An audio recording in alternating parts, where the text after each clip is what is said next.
Pakistan's Army Chief General Syed Asim Munir has forcefully rejected the Indian occupation of the occupied Kashmir, asserting that the Kashmir dispute holds global importance. Addressing a Defence Day ceremony at the General Headquarters in Rawalpindi, General Asim Munir highlighted the severe oppression and the state terrorism faced by the Kashmiri population.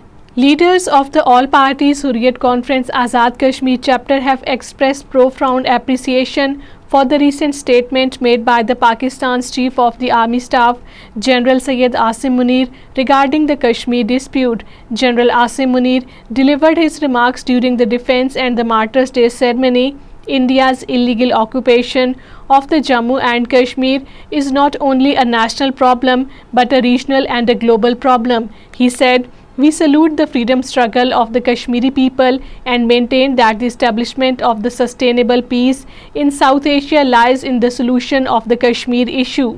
More than 5,000 Kashmiris, including all parties Hurriyat Conference leaders, human rights activists, journalists, youth, students and the ulamas are currently unlawfully detained in the jails across India and occupied Kashmir for advocating their internationally recognized right to self-determination. According to a report released by the research section of Kashmir Media Service today, most of these detainees, both the men and the women, have been slapped with draconian laws such as the Public Safety Act and the Unlawful Activities Prevention Act.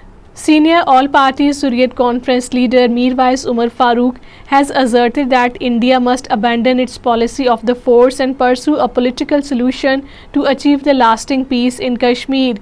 In a video message released in Srinagar, Mirwais emphasized that resolving the Kashmir dispute requires a political approach as there is no viable alternative.